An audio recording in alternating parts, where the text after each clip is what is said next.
some new trends in the field of sustainability. It's about the goals, it's about the tasks of the um, agents, whether they can take into consideration sustainability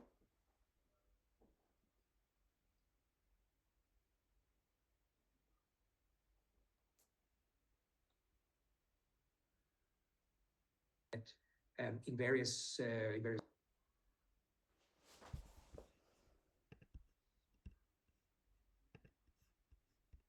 reporting. Okay, so I don't want to talk necessarily about what the managers do really, whether they follow sustainability goals or whether they don't. I want to focus on the reporting.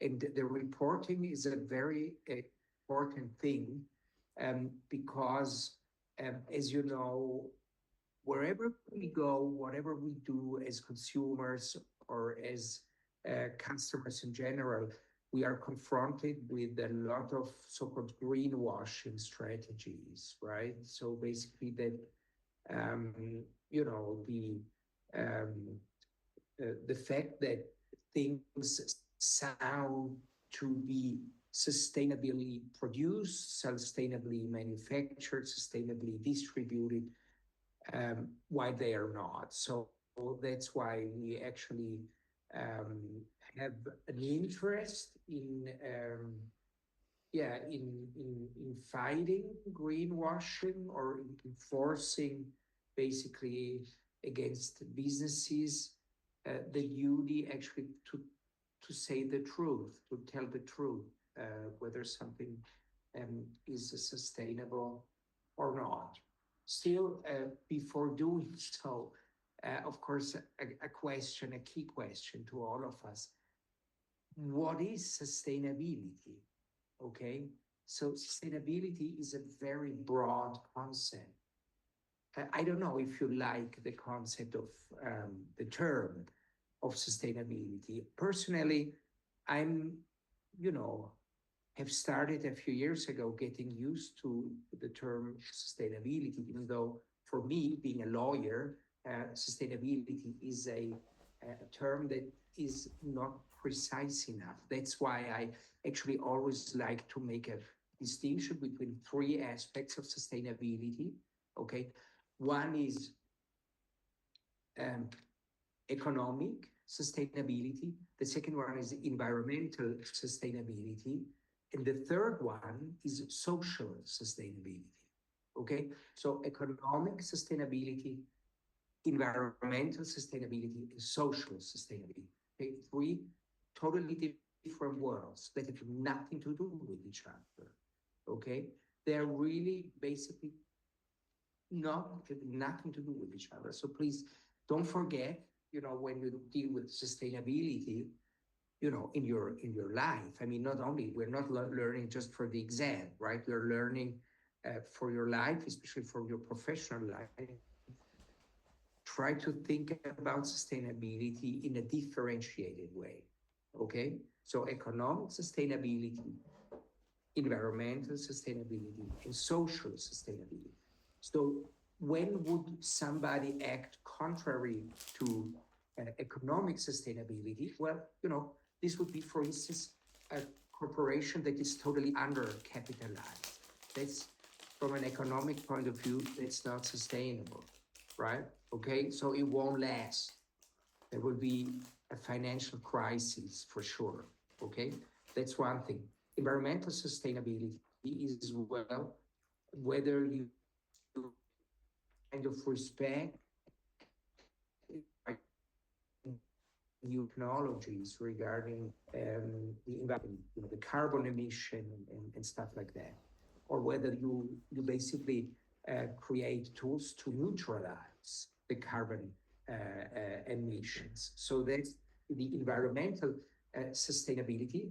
And then last but not least, the third one, the social sustainability. That's again something very different.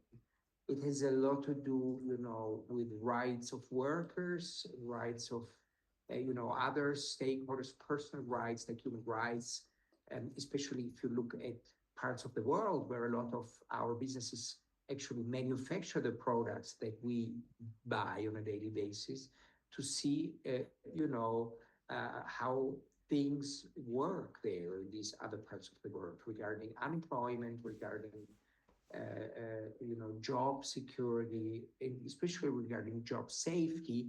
And then, of course, we also need to take into consideration the worst aspects, like for instance, child labor or abuse of workers. That's something that we all know, unfortunately, that happens, and that's what we define as social sustainability. So I hope, with this definition in three parts, I hope it helps you. Okay, for all what I'm going to say now, because now I will start my presentation.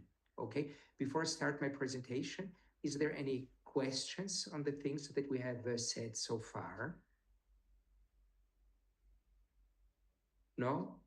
Okay, so I will start my presentation now. Um,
Sorry, Professor, the mute is the microphone is muted.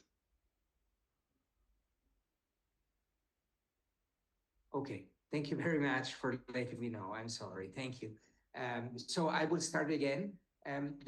Today's class is on the implementation of the EU Directive 2022-2464 on corporate sustainability reporting. Please remember the abbreviation CSRD, okay? Corporate Sustainability Reporting Directive.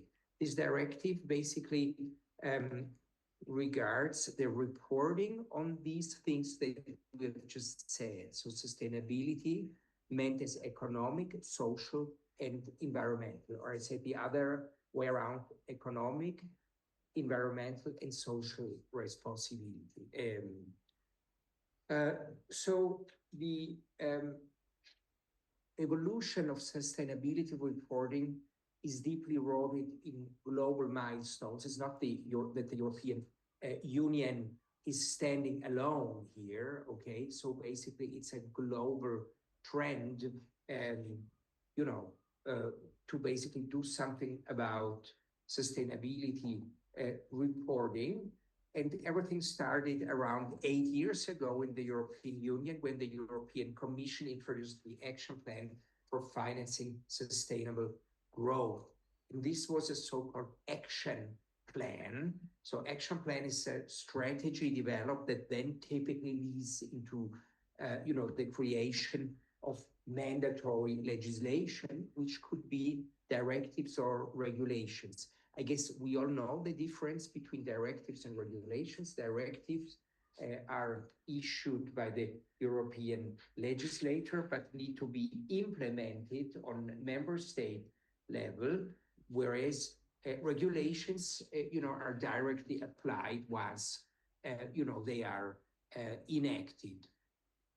And then another milestone in the Europe was in 2019, the so-called European Green Deal, the target is for Europe to become climate neutral by 2050. So the focus, especially for the fact that the term Green Deal has been chosen, the focus seems to be on environmental sustainability. Still, I don't want to focus just on the environmental sustainability. I really want to put an emphasis on the social one, okay, the social sustainability. So there is these policy goals, and there is a whole bunch of disclosure mandates that are kind of linked to each other. It's about bridging, you know, the two worlds. One is the so-called real economy, and the other world is the so-called financial sector. So basically, to create a cohesion between the two ones. So basically, what does a firm do in real life? That's one thing. And the financial sector, how does it report? And that's, so to speak, the second aspect. Okay, so this gap between real economy and financial sector. So in 2014, we already had something called the NFRD, the Non-Financial Reporting Directive. So that's around 12 years ago now. And this was basically the first step regarding sustainability disclosure across the Union. Still, the scope of the application was quite limited because it was only about large public interest entities with more than 500 employees. So also banks, insurances, firms, and all types of listed companies. And under these provisions, I'm saying it's in the past because this directive has been overridden by the one that we will discuss today, the CSRD, the Corporate Sustainability Reporting Directive. But still, the NFRD, required firms to report on their development and impact, especially regarding social responsibility, environmental protection, treatment of employees, human rights protection, diversity on company boards, and anti-corruption. So as we see from this, what we have briefly said, I can summarize, that the older version, the non-financial reporting directive, already had a very differentiated view on what we call in these circumstances, what we call sustainability, including, also diversity on the boards. I mean, diversity of the boards has been a big issue, and it's still a big issue, but I would say that the debate has calmed down a lot as compared to what it used to be, like 4 or 5 years ago, where basically everybody was discussing about diversity on the boards. It's probably because now there is a much higher level of diversity in many firms, and that's why probably the discussion has come down a bit. But for obvious reasons, it's essential to report about the diversity in general within the management. Okay, so I will move to the next slide now, and I'm still talking about the old version, okay, the NFRD. Please remember the abbreviations. Non-financial reporting directive. The NFRD, I thought it was a great instrument, even though it wasn't applied on that many businesses, but it raised awareness, okay? It raised awareness, and, whenever you start as a legislator, whenever you start to face a new field of law in the legislation, it's good to have a soft opening, so to speak, a soft entry, right? So, but still the NFRD was criticized. I mean, whatever the legislators in the world do, especially the European one, there is always criticism. So the NFRD was criticized for a lack of comparability, for a lack of consistency, and for a lack of you know, reliability in the reported data. And furthermore, because of the reasons I've already mentioned it when I discussed the previous slides, it applied only to few companies, only 11,700 companies within the European Union. Another problem, and now I come to a general problem, a problem that has nothing to do with the NFRD, but it's a general problem that whenever there is a directive and not a regulation, member states have flexibility with the implementation. On one hand, that's a good thing because flexibility means that the legislators, the national ones, like the Italian one, the German one, the Swedish one, the Latvian one, the Maltese one, they can adjust the legislation, to their own needs and to their own legal environment. But on the other hand, and that's what was criticized here particularly, that the discretion for the transposition of the directive of the NFRD was too broad, and so the implementation led to various variations in the scope, and so it was uncertain whether separate sustainability reports were permanent, were permitted, instead of inclusion in management reports. So this was basically, some uncertainty that was heavily criticized. So NFRD belongs to the past. You need to know, you need to remember also for the exam that the NFRD was basically the first piece of legislation in the EU, and I would say one of the first ones worldwide that basically introduced the duty to report on non-financial staff, especially on issues regarding sustainability. Okay? And is there any questions on the NFRD, on the Non-Financial Reporting Directive? Any questions? So this is history, right? But the NFRD indirectly continues to be alive. You know why?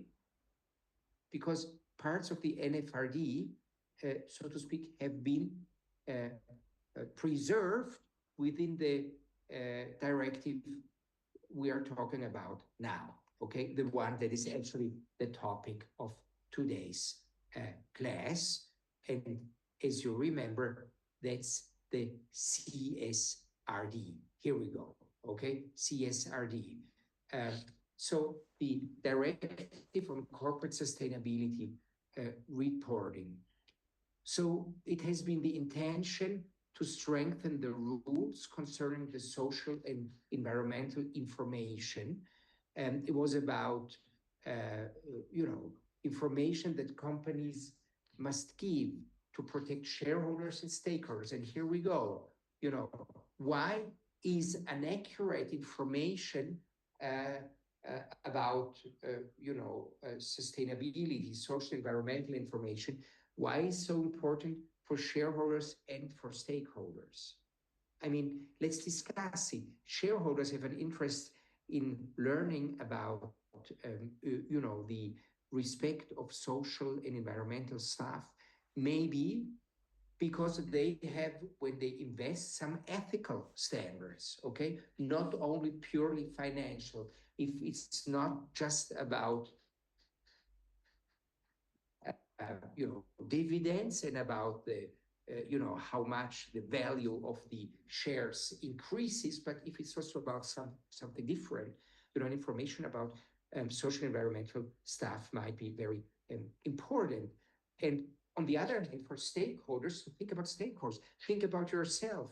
If you start working after your degree, you might want to know uh, what the social and environmental standards are. Maybe because you don't want to work with a corporation that produces, manufactures in a very unsustainable way. Because as a worker, you would be a stakeholder, right?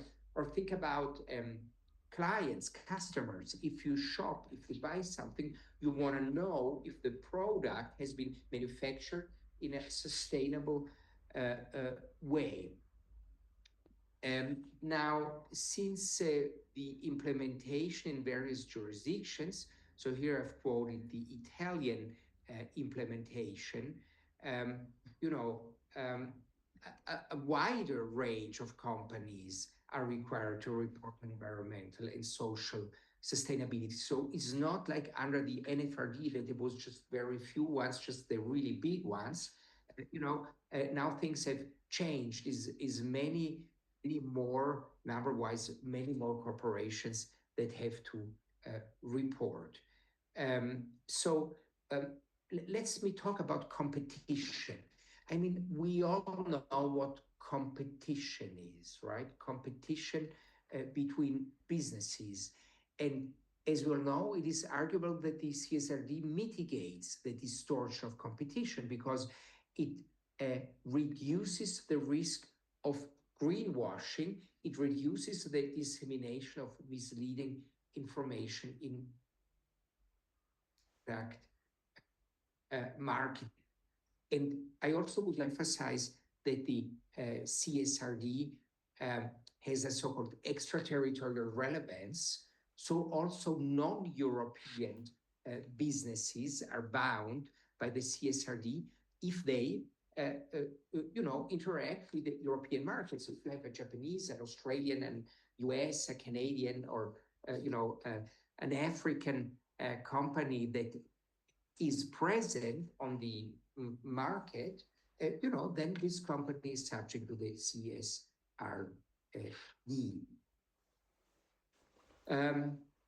Well, so who has access to the information? Who wants to have access to the information about social and environmental stuff? I mean, that's the investors, that's, the stakeholders.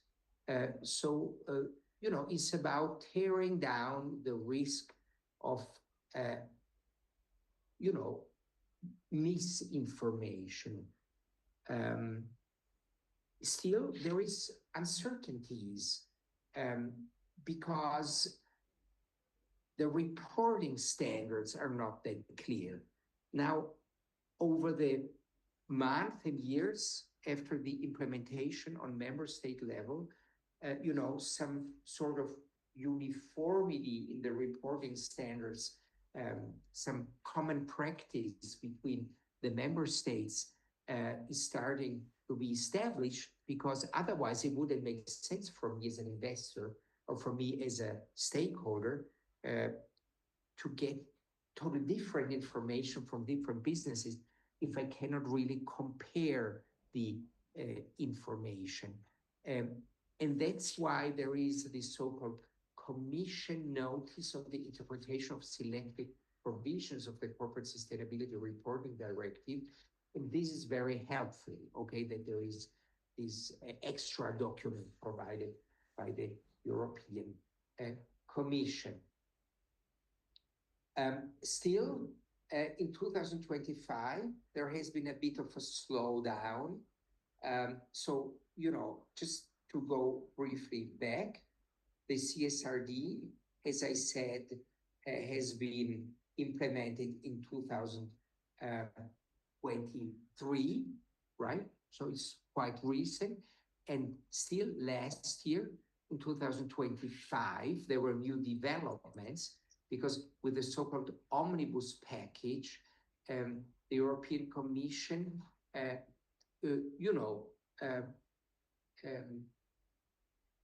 started a process to slow down, okay, to slow down the effectiveness of the CSRD simply because it was considered to be too burdensome.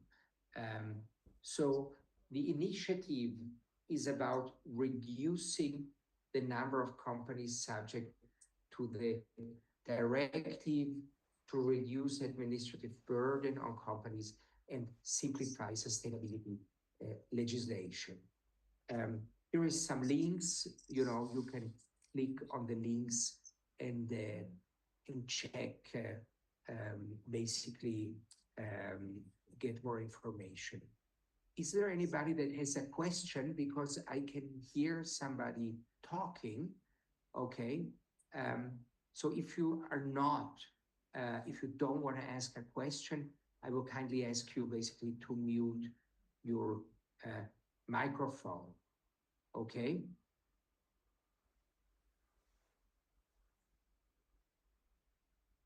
Okay. Good. So as I mentioned a minute ago, these reporting standards are complex, and that's why in 2025 the European Commission started the process in this package,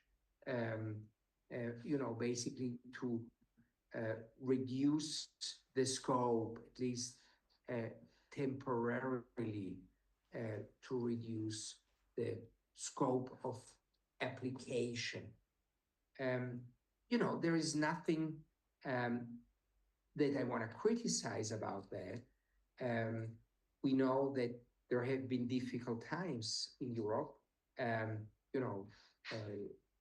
problems with COVID-19, problems, with other issues, like especially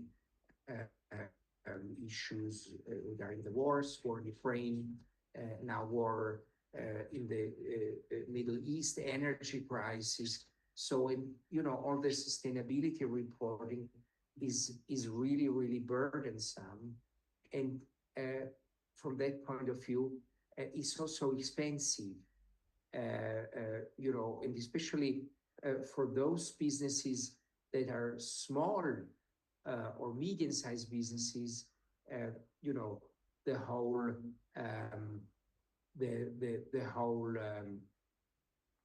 reporting is really, really burdensome. Whereas for larger ones, for sure, it's easier, to digest the burden of reporting, because the bigger a business is, the easier basically it is to handle all the bureaucracy linked to the reporting.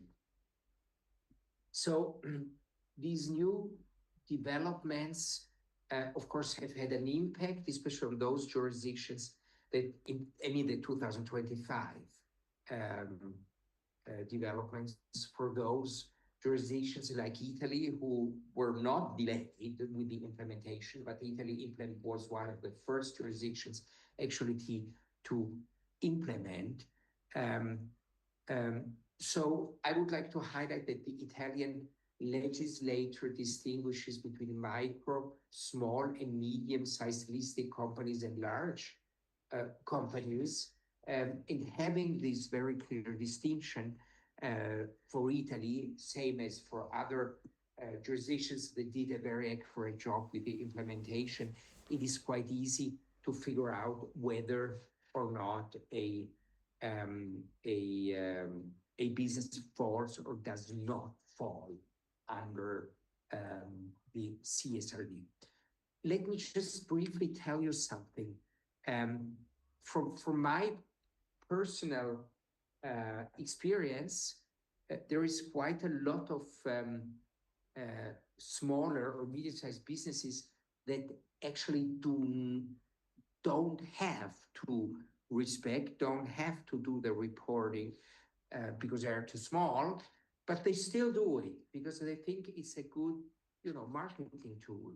They report on non-financial issues. So if they show everybody the fact that they don't have anything to hide, okay, we show whatever we do. We show how we pollute, how we maybe are not perfect with respecting workers' rights in some parts of the world, but we still talk about it and we open up. And this transparency is something that is one of the cornerstones, transparency is one of the cornerstones, basically, of the internal market of the European Union. Okay, so is there any questions on the slowing down of the 2025?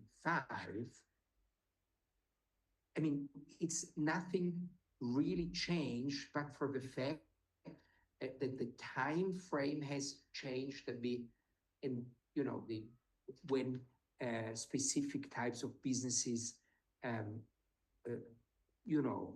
are subject to the implementing pieces of legislation. I mean, the implementing the piece of legislation that implement a directive on member state level. That's one thing, and on the other hand, it gave some types of businesses that are smaller, basically no longer this burden, this obligation actually to be fully subject under the directive. Okay, so if it is okay with you, but please let me know.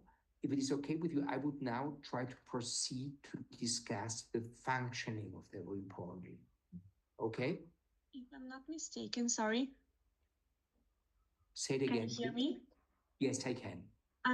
If I'm not mistaken, the Stop the Clock directive didn't just ease the burden, but it also transported the obligation from today to 2 years. Is that right? Right. So basically, the companies that do it voluntarily today not only are more transparent, but they also take pride in already experiencing how to do it when the obligation will come, basically. Well, yeah, that's a good way to phrase it. Yeah, I'm happy with that.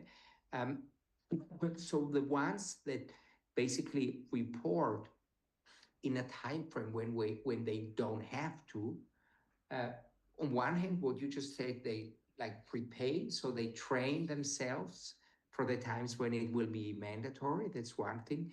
And the other thing is that they can use it also in their marketing, by saying, okay, we don't have any problem with our environmental and social stuff. We report about it openly, okay?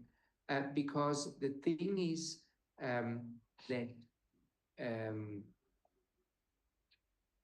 we all live in times where social media or also news detect greenwashing, and so to counterbalance that fact, from a marketing point of view, it's probably great, to openly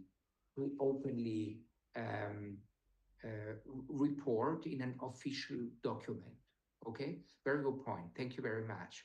So there are other contributions, questions, comments?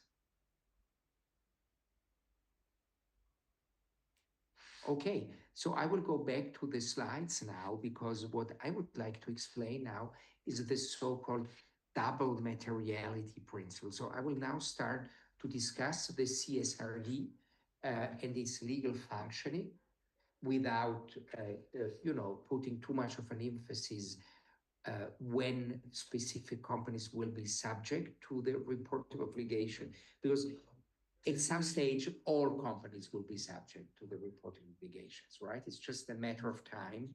And it's good for all of us to actually learn about the principles. The double materiality, that's the topic that I would like to focus now, okay?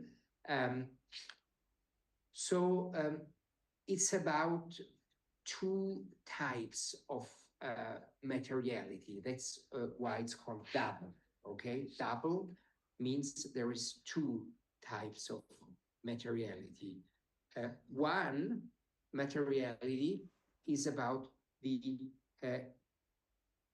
impact materiality, and the other one is around the financial materiality.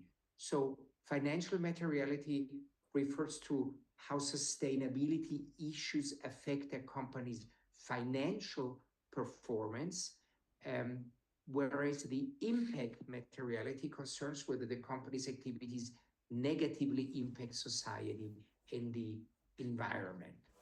So if we look at these two types of materiality, then I wonder, what can we learn from this double approach? Well, it's pretty much what I've said at the very beginning of today's class. I've said it's about economic sustainability as well as on the impact on social issues and the environment.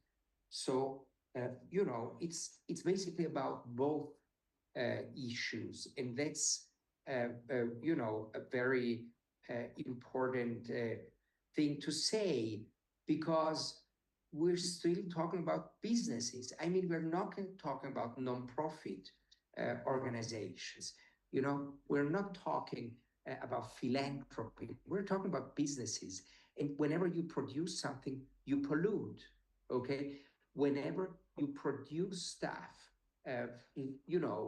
with using of labor, you might be in a situation where you violate workers' rights. I mean, look at history.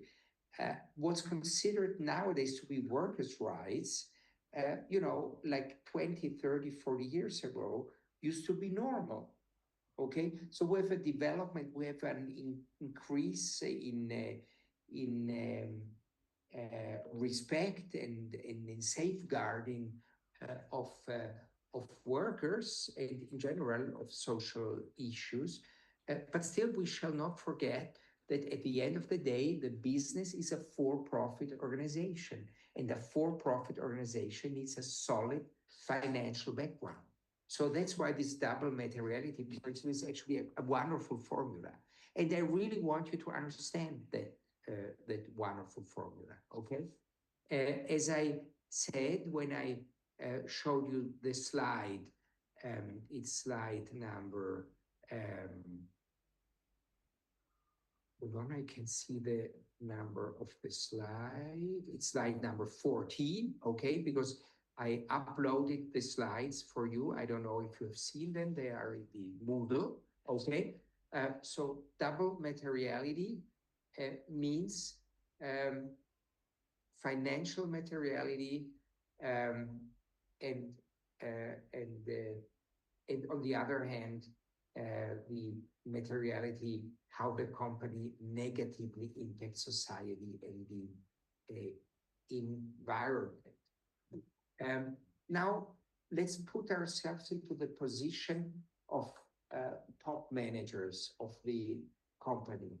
So the company needs to look at the financial goals and needs to look at the sustainability goals, right? And it's not only about discussing sustainability goals, but at the very beginning, the company needs to be financially solid.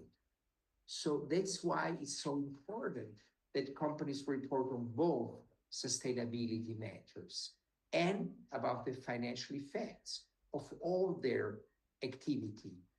And if we look, I'm using a pen now. I don't know if you can see that. If we look, can you see what I'm writing on the slides? Yes. Yes, great. Yes, we do. Awesome. So if we look at the financial materiality, that's something that would most likely interest investors, right? So investors, they want to know basically whether sustainability issues affect that financial performance. Okay, I want to know if I'm a Japanese investor that wants to invest, let's say, 150 million euros into a European company. I want to know how these sustainability issues affects the financial situation of the company. Okay, and the impact materiality, this one basically is interesting for investors. So for investors, but it's also interesting for stakeholders. Okay, why is it so important for stakeholders? Um, because stakeholders often want to have a choice, okay? A choice where they invest, a choice if what they do, if this, is really, really bad for the environment. Now, there is a broader context, broader discussion on all that. For instance, we could also ask ourselves whether the products or services per se, are counterproductive, are unsustainable. Okay, so for instance, if we look at the manufacturing of tobacco or weapons, or if you look at the whatever pornography, for instance, we wonder whether the product or services offered, marketed per se, are sustainable or unsustainable. And that's I would say, a legitimate question, right?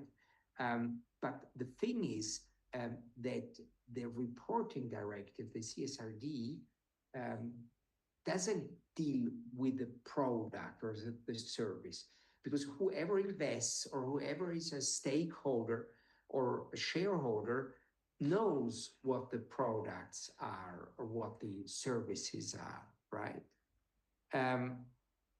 The CSRD is rather a toolbox, a guide, contains guidelines in order for the fact that the responsible people, so the agents, need to explain, to the principals, to the shareholders, and need to explain to the stakeholders whether the production, whether the manufacturing, whether the distribution followed criteria of sustainability or not. Okay? And if it's okay for you, we can have a short break now. I need a glass of water because my voice doesn't work very well. And I see you in like 10 minutes. Okay? Good.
Okay, so is there any questions on the double materiality standard?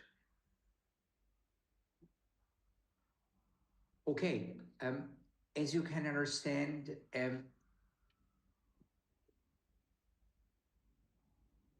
the fact that we're talking about a directive, if we compare the various models of implementation, we don't have exactly the same, rules applicable, let's say, on a Portuguese and a Polish, company. That's a bit of an issue for sure.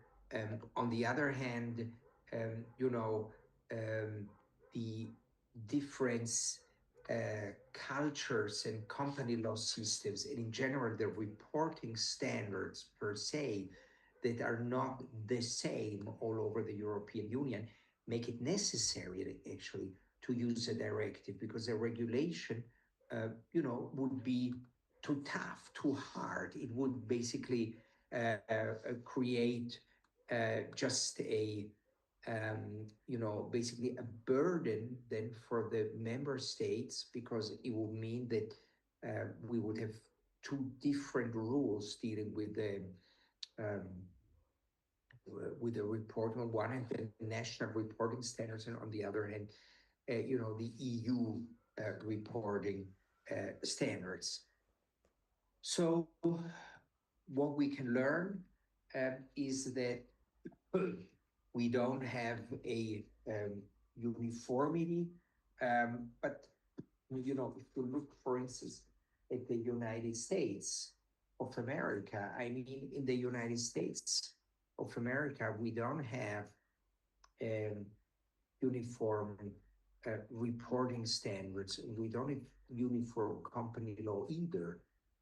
Okay, so we have a competition between corporate laws, and we know the competition, the jurisdiction that normally wins the competition, as we all know, is Delaware, right? Is a most popular jurisdiction for companies. And we are trying, basically, also through reporting standards, through corporate law in general, we basically try to create some sort of competition between jurisdictions, even within the European Union. I wouldn't say a real Delaware effect, because Delaware effect is often described as a race to the bottom, and also something quite negative. I'm not talking about that, but I'm talking rather about various standards in reporting, that might lead to a, uh, you know, competition between jurisdictions that is not intended to be a real race to the bottom. So this is the double materiality, and it reflects the key legislation's intention. So let's summarize which was the intention of the European legislator. It was the intention to monitor the impact of businesses on the society, and to monitor the impact of the businesses on the environment. So social and environmental sustainability here. And geographically, we said application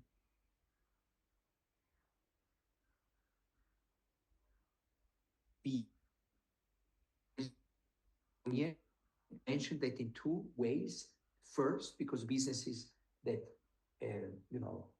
are active within the European internal market, they need to respect these provisions. And on the other hand, another aspect that we covered that is quite important for members.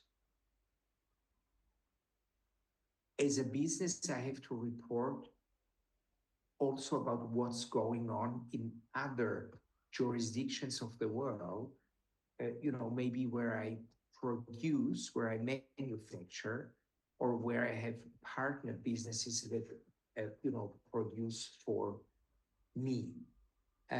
Now, the key question is, how do we implement, okay, this double materiality? And to be honest, companies, they really, really face a lot of challenges. Um, I have the feeling that companies are struggling because they don't know how to identify and to assess the material impacts on the stakeholders. Okay, and another issue that is often uh, so which uh, I gave you some in that. I gave you some articles that you might also need in other circumstances, so some extra material.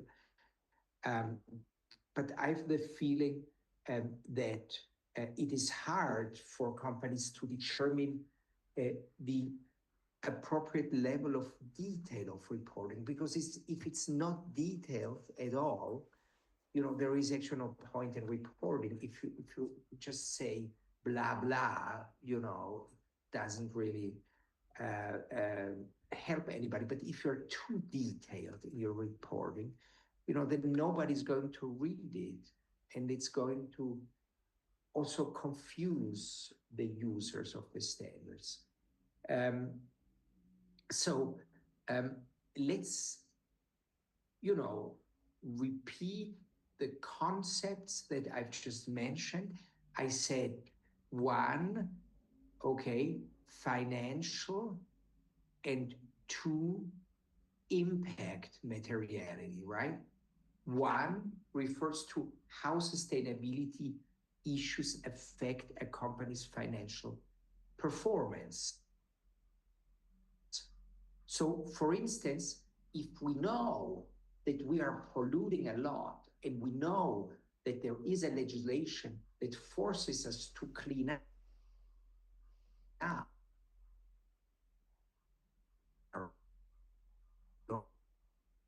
if had a gas station somewhere, and then you stop having the gas station, or if the gas station would have to clean up the soil, some petrol and diesel penetrated over the years, the soil, and this might be really, really expensive. So a sustainability issue would affect the company's performance. Or imagine even worse, if you manufacture something and the outcome is that you have some radioactive material. I mean, this was severely affect the financial performance of my company if I have radioactive material, and I will have to pay for hundreds of years for this radioactive material to be stored in a safe place. And then we have the impact materiality. That's whether the company's activities really negatively impact the society or impact the environment. Okay, so these are basically the two issues. And as I said, the implementation, basically that's the major issue.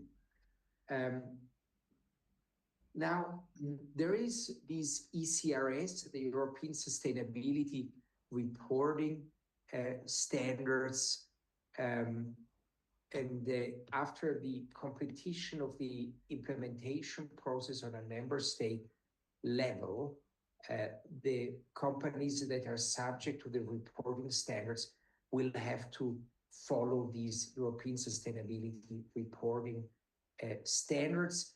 They are not issued by a legislator. There is a competent body, the European Financial Reporting Advisory Group, that basically issues, these documents, these European Sustainability Reporting Standards, and they are basically created in order to fill the gaps, so to speak, that are contained in the CSRD. So it's a document that is in line with the CSRD, and that's kinds of fills in that. Now, another issue that I would like to mention is the European Commission. What's the European Commission's contribution to the implementation?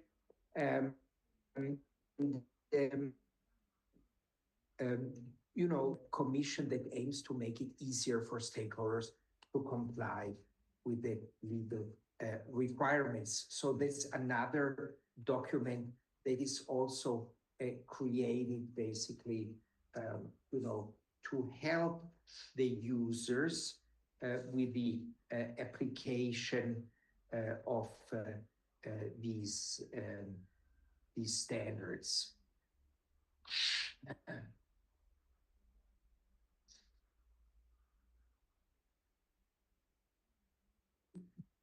This document by third country companies. Basically, how do jurisdictions that are not headquartered in the EU have to report? That's what I mentioned previously with the term, of extraterritorial application. Okay, so the jurisdiction that invented extraterritorial application, that's actually the United States. Okay, the United States, they started quite early in creating legislation that is applicable also to non-EU, non-US entities, like that are headquartered somewhere else in the world because they are linked to the US market. But for the EU, there is also a lot of pieces of legislation, like for instance, the most recent was the AI Act. Okay, a previous one would be the GDPR, General Data Protection Regulation. And, this one that we're talking about now, the CSRD, also falls into this category. So let's talk about legal risks. We're on slide 20 now. So there is legal risks connected to the stakeholders that are involved in the process of assessing material impacts and that determine the appropriate level for the reporting. Another legal risk is greenwashing. I mean, at the beginning of this class, I said the directive, the CSRD, such as the previous one, the Non-Financial Reporting Directive, the 2014 document, both had one goal: fighting greenwashing, so preventing greenwashing. Now we wonder, could it also be the other way around? And that's what often is said by people that criticize this directive. So whether,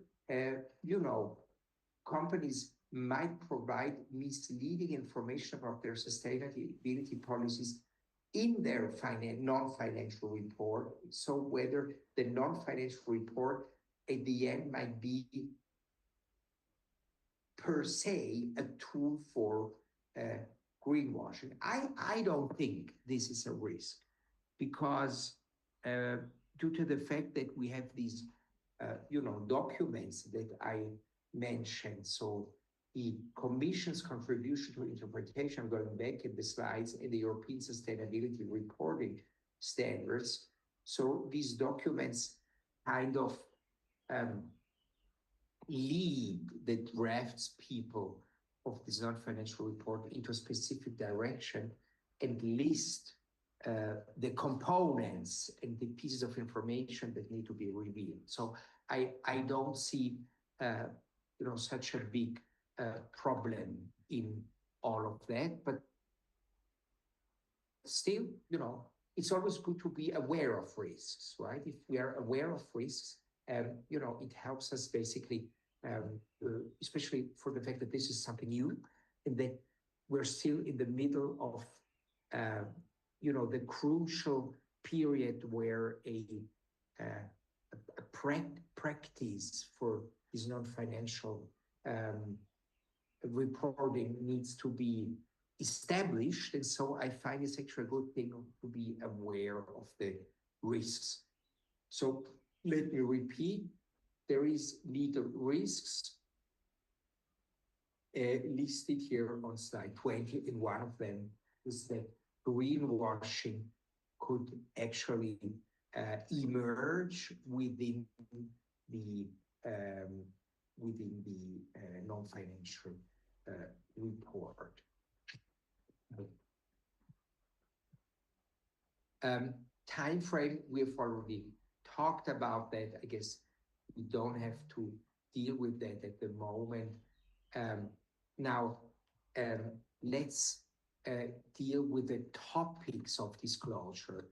I'm on slide 23 now. That's particularly important. The issues for disclosure are first the business model, strategy and policy, key performance, and the targets. And it's also important to remember that it's always about an ex ante perspective.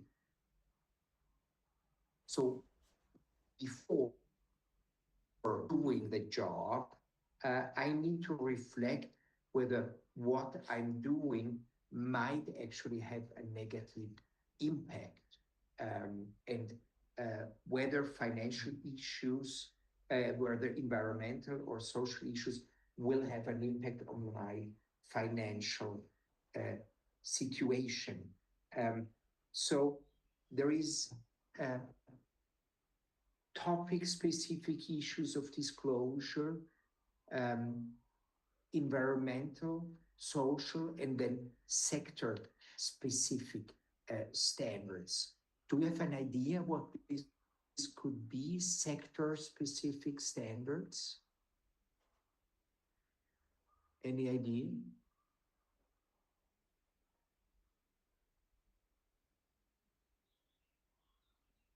We could have special standards for specific types of industries. For instance, the ones that deal with, let's say, energy produced out of sources that might have severe criteria, severe risks, environmental risks, or sector-specific risks linked to labor markets in the world where social rights basically don't exist.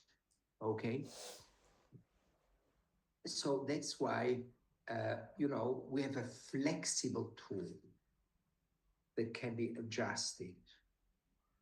Now let's talk about Italy and the implementation in Italy. So Italy has adopted the corporate sustainability reporting and the CSRD in Italy. The implementing law has imposed new and more stringent rules for sustainability reporting, and also for replacing and expanding previous directive, such as the NFRD. So for obvious reasons, Italy had implemented the non-financial reporting directive previously, and now, the provisions that implemented the non-financial reporting directive have been at least partly substituted by the new provisions that enact the CSRD. Here you find the link if you want to have a look at this piece of legislation. What I would like to mention here is that there have been a lot of sessions where various stakeholders have been um, involved in the implementation, the transposition process.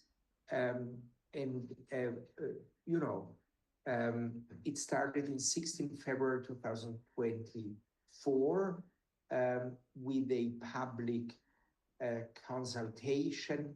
And this lasted until March 18, 2024. Now, within the Italian legislation, we find,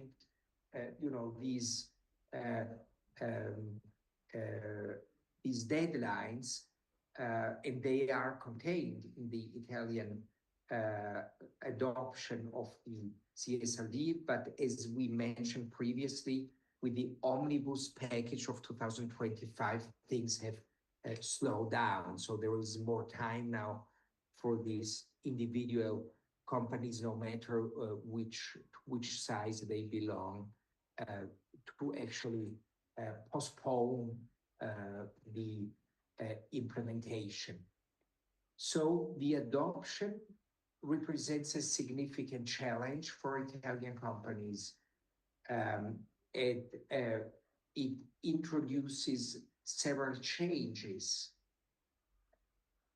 to the previous non-financial reporting regulation, such as especially the enormous expansion of the scope.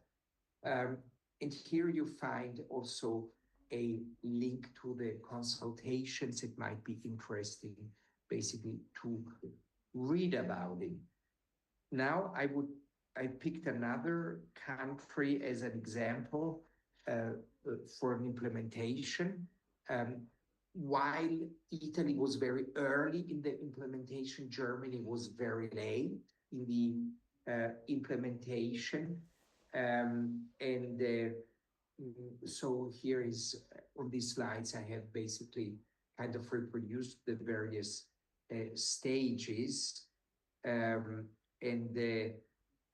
Same thing in Germany. Also, the CSRD has been understood as a tool to expand the reporting obligations on sustainability aspects compared to be stricter than the predecessing the earlier directive, the NFRT, the non-financial reporting directive. Okay, the implementation in Germany also confirmed the auditor is the sole examiner of the sustainability report. That's a very important thing. So the auditor is basically in charge for the examination.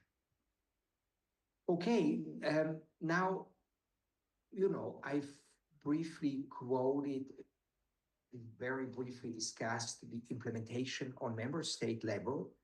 Just I pick two jurisdictions, but more or less the same implementation work needed to be done in all the member states of the European Union. Now,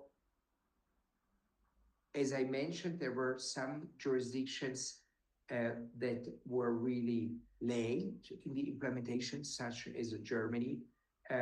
This is due to the fact that the topics contained in the CSRD make it really, really hard for the member states to transpose it into into national law. That's really, really tough.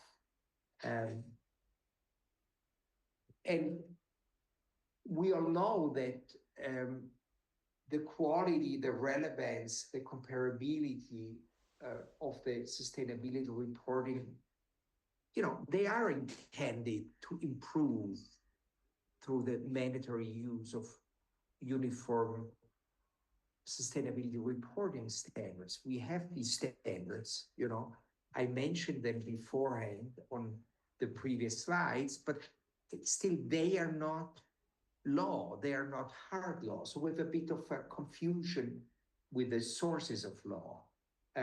But what's the advantage of having the reporting standards outside of the directive, and so outside of the national pieces of legislation that implement the directive? Well, think about adjustments, think about updates, okay, for the fact that the European sustainability reporting standards are outside, it's very fast and efficient, basically, to update them. No need to go through any parliament or stuff like that. But we might have a problem with the democratic legitimacy, right? What is democratically legitimate? What has been done by a legislator, like in Europe, in the European Union, with the European Parliament. We all vote for the European Parliament. And so it's the ones that have an EU citizenship among us. I mean, a vote for the European Parliament. And so there is full democratic legitimacy. And whether there is full democratic legitimacy with the draftspeople of the ESRS, so the ESRS is the European reporting standards, that's something that we have clearly to deny, okay? We have to deny them. Okay, so which are the strategies for stakeholder engagement? Well, I have the feeling that stakeholders focus a lot nowadays on the accuracy of sustainability reports because they want to know what they buy, they want to know where they work. Banks as stakeholders, they want to know who the corporation is to whom they borrow money.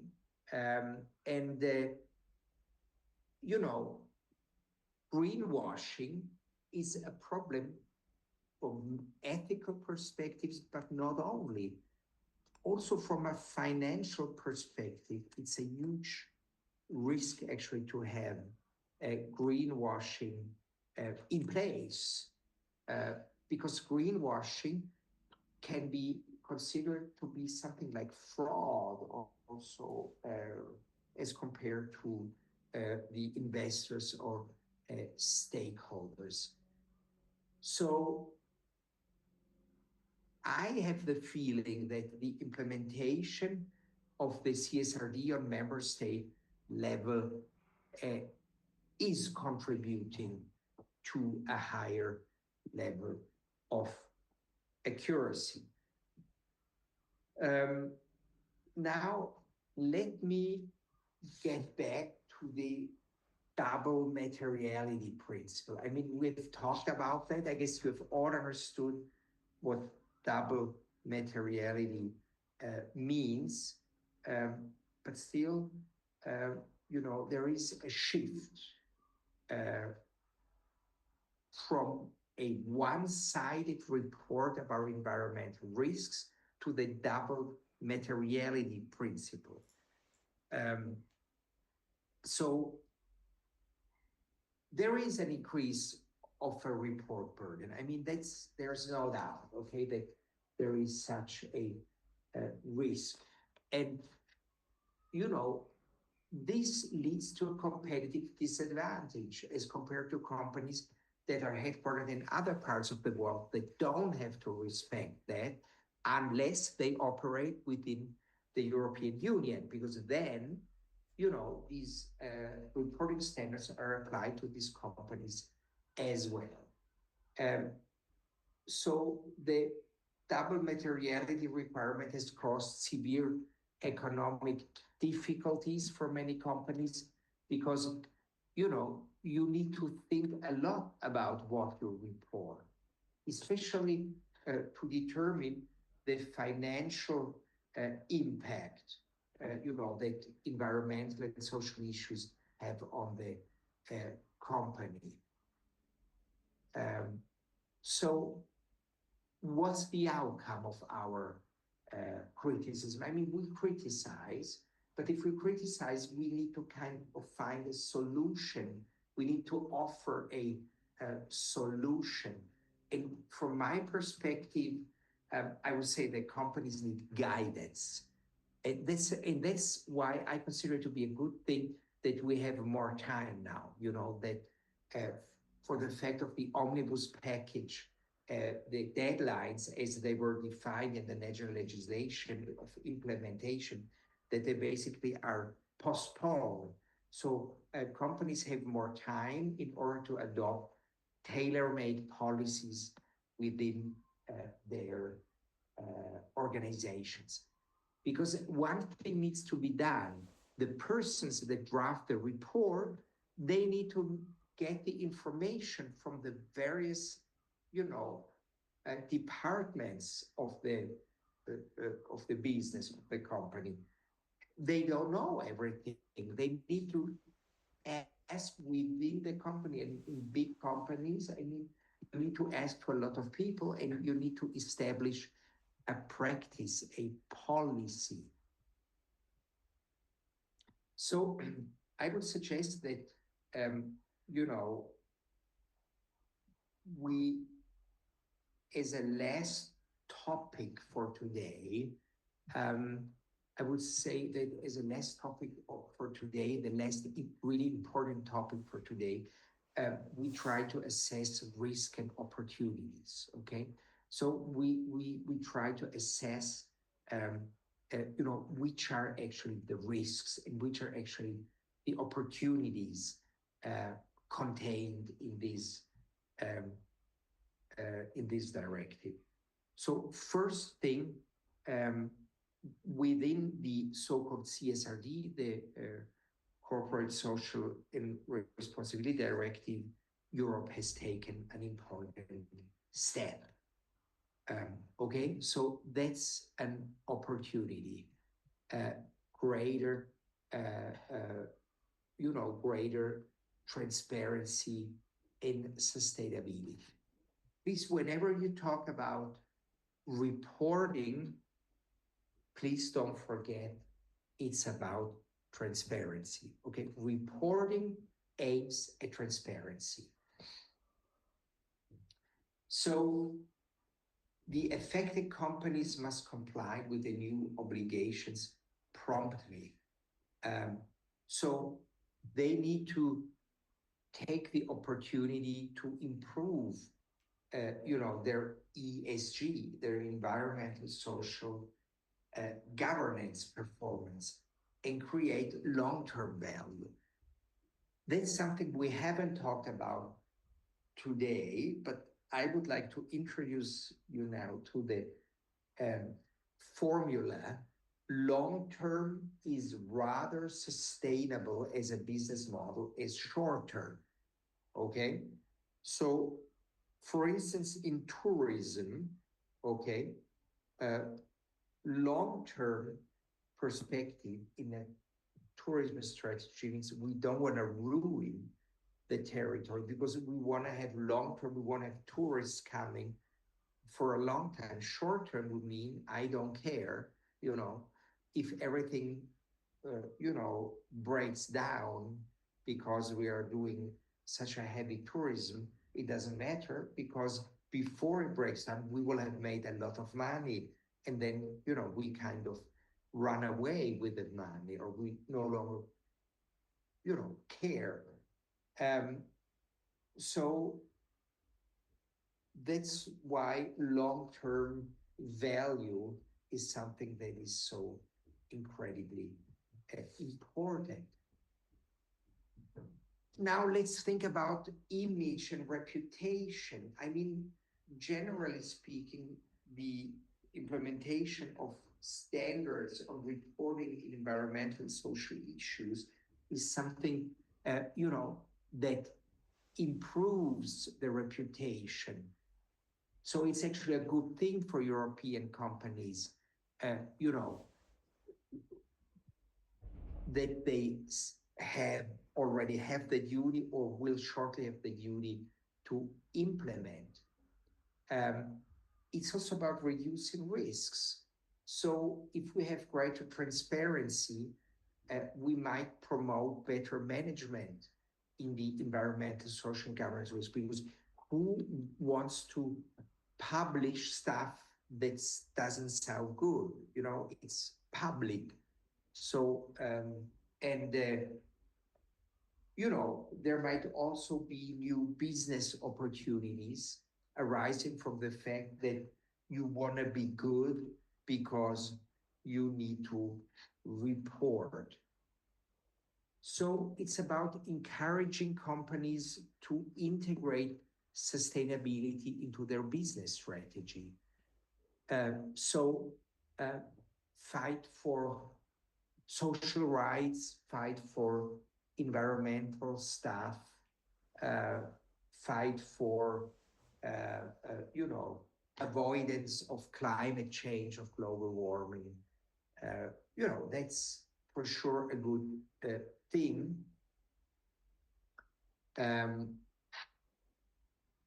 But the thing is that even though a fairer and more inclusive society might be created, I say might be created, we wonder where is the enforcement, okay? Who is in charge of the enforcement? Still, let's say something positive. The CSRD raises awareness of sustainability and it encourages companies to act responsibly, because otherwise, you know, it will be published that either they didn't tell the truth in their report, or you know, that other things were wrong, intrinsic thing.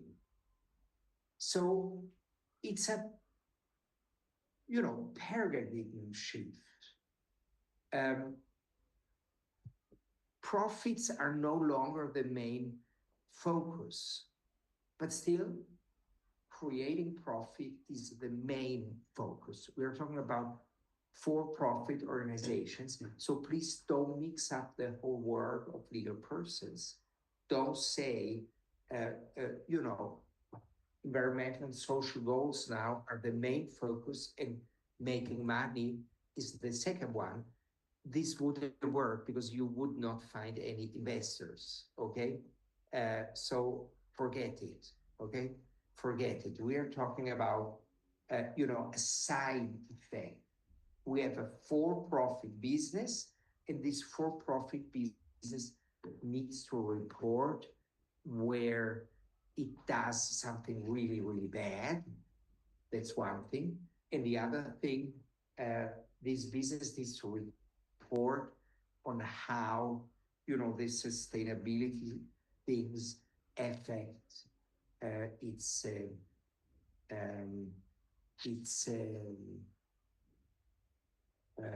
financial situation. Okay, I'm done with the presentation. I just talked about slide 39 with your slides in your folder, plus some extra reading. Now